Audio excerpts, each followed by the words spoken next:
Everyone's always asking me, like, how does it feel to be a preacher's daughter and stuff like that? And I'm like, feels normal, because I've always been a preacher's daughter.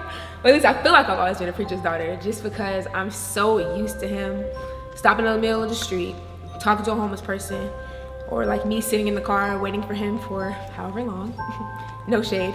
But I'm just so used to it already, so it doesn't really seem any different to me. But just like this moment now, and seeing like how Image Church is coming together, and then just in the past Straight and Narrow and the boutique and stuff, it's just crazy to see like what God is doing. And I feel so privileged to be a part of it, and to even have this be my life. It's I just feel really honored.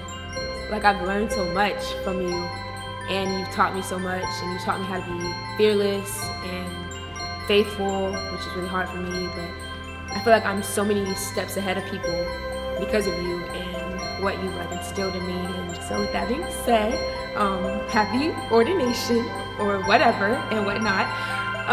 And I'm just proud of you, and I'm proud to be a part of this family. Daddy, congratulations on becoming a pastor. And thank you for all that you have done for me in my life. Congratulations, Daddy. I love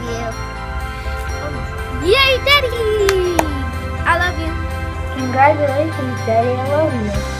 I love you, Daddy.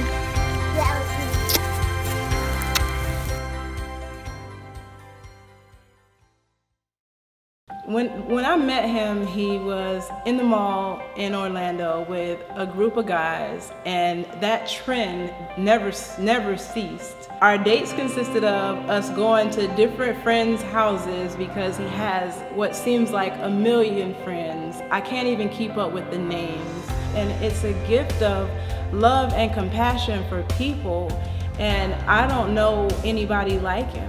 I mean, he wanted 10 kids. Who wants 10 kids? But he wanted 10 kids because that's just more people, but actually in our own home.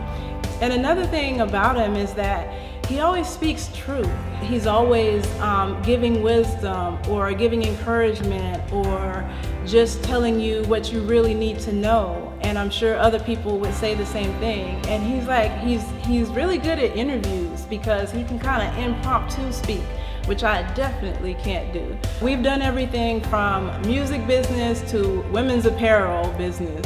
One of his ideas was the Straight and Narrow boutique. If you combine his love for music, his love for people above all, and then his love for fashion, that's what it was. He would also do concerts in the street. He would do Bible studies during the week. He had an open door policy where anybody could just come in and talk and chit chat. He would be there till late a lot of times, and I was just looking at a note that I had on my computer from work where I was actually, this was back in 2011, it said, Jay's heart for people is the heart that God has for people. I'm always hesitant about when he has ideas or when he wants to do something, but what I can say is that in the end, I've never been disappointed. I've never been disappointed. I always just fall in and end up loving the adventure of it.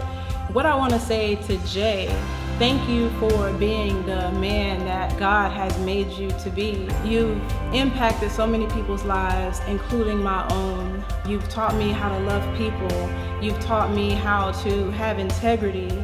You have led me into things that I never thought I would do, and I would have never gotten a chance to do any of it if you would not have envisioned it. And I feel like you have been really successful in like walking out the things that you would have us to do as a family, or me to do with you as your wife, and the adventure has been amazing. I just feel so honored to be your wife. I never thought that God would give me somebody like you. You're just like that person to me. And I love you, and I'm just blessed to be a part of everything you do, and I'm just waiting on like the next adventure with you.